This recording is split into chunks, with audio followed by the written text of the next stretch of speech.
Allez, on continue de constituer notre puzzle avec une vignette consacrée à l'engagement des porteurs de virus dans la recherche. C'est à nouveau Bruno qui va venir nous présenter cette vignette, car on va faire un retour sur la création du TRT5 CHV, ce collectif interassociatif qui réunit donc des associations de lutte contre le VIH, les hépatites et les IST, des acteurs aussi majeurs dans la lutte.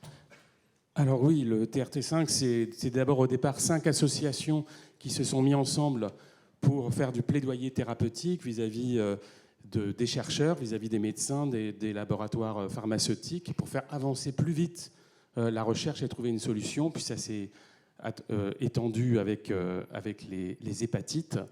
J'ai fait partie de ce TRT5 entre 2000 et 2007, et c'était une super école pour apprendre le plaidoyer pour une école de la militance. Et on va regarder un extrait du film qui a récemment été fait sur l'histoire du TRT5.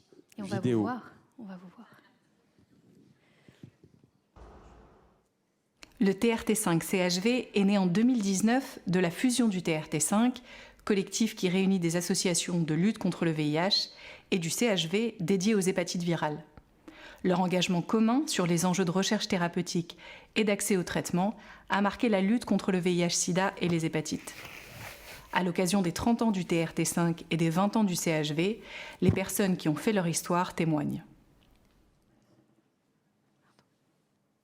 Le démarrage de l'idée du TRT5, c'est tout simplement qu'à un moment donné, on s'est retrouvé à un certain nombre d'associations à vouloir défendre les intérêts des personnes vivant avec le VIH et à demander des rendez-vous à la NRS, à la DGS, au laboratoire pharmaceutique. On s'est rendu compte très vite que nos interlocuteurs tiraient parti de nos dissensions. Enfin, diviser pour mieux régner, hein. C'est un vieux truc. L'idée importante qu'il fallait avoir, c'est de se dire tout bêtement, le meilleur moyen, c'est de préparer les réunions. C'est de savoir avant qu'est-ce qu'on veut opposer de manière collective à nos interlocuteurs. À l'origine, il n'était absolument pas question d'associer qui que ce soit en dehors de la NRS. Le but, c'était vraiment d'avoir un point de vue commun et justement s'y tenir au fur et à mesure des nouvelles données scientifiques ou des résultats d'essais.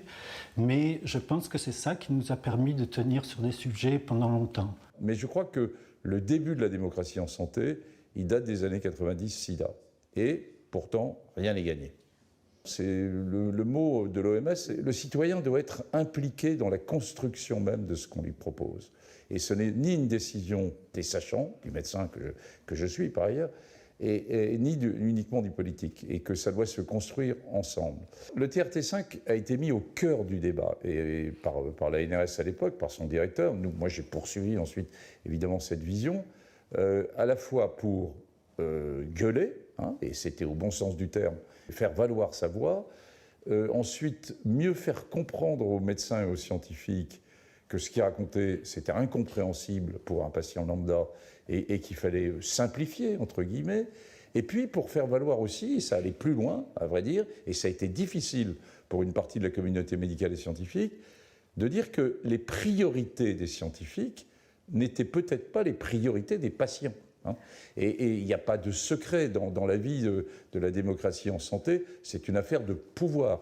On a confié au milieu associatif le soin non pas de commenter la recherche, mais de construire la recherche. Moi, je considère que pour ma génération, de médecins, de citoyens, de bébés du VIH, d'interaction avec le TRT5, puisque c'est la question d'aujourd'hui, cet enjeu de démocratie en santé est un élément fondamental, qui est un bien précieux, qu'on doit tous contribuer à garder.